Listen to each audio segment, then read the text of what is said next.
Le premier concerné aux évêques catholiques en passant par les formations politiques et associations de la société civile. En République démocratique du Congo, les prises de position se multiplient sur un projet de loi controversé et sur la congolité. En fait, cette proposition de loi dite loi Tchani, du nom de son initiateur Noël Tchani, lui-même qui était candidat à la présidentielle de 2018, vise à réserver les plus hautes fonctions de l'État dans la magistrature suprême aux seuls Congolais nés de père et de mère congolais.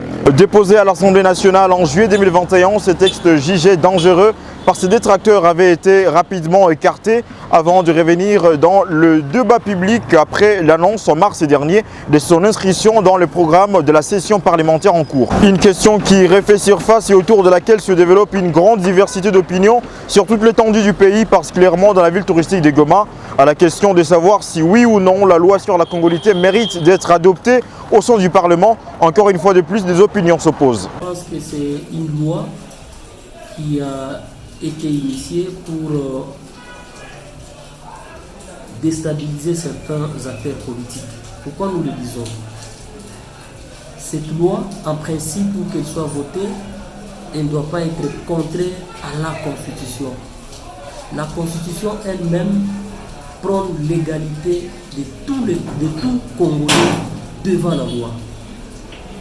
Et nous savons, par rapport à la loi numéro 04/024 du 12 novembre 2004 relative à la nationalité congolaise, cette loi donne des possibilités pour l'accession à la nationalité congolaise. On peut acquérir la nationalité congolaise soit d'origine, soit par acquisition. Ça, c'est ce que la loi a donné de limite par rapport à cette catégorisation. Mais lorsque vous allez dans la loi Tchani, à son article 24,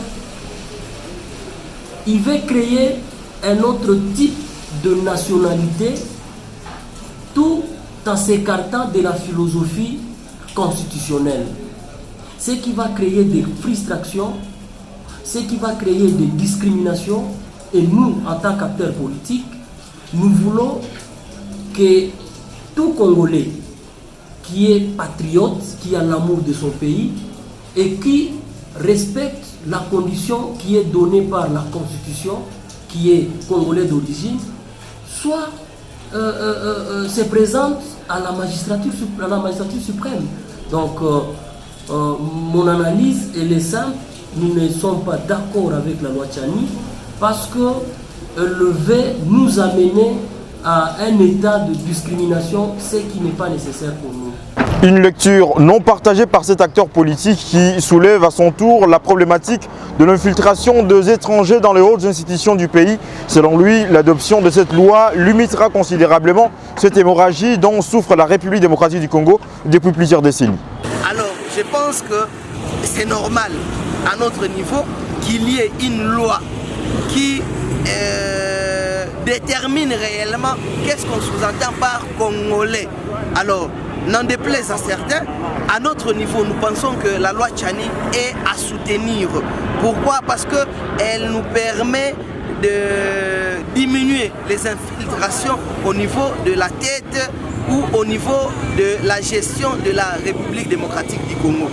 À notre niveau, nous pensons qu'elle est la bienvenue, mais d'une autre part, nous nous disons, est-ce que c'est le moment qu'il faille choisir pour pouvoir faire passer cette loi?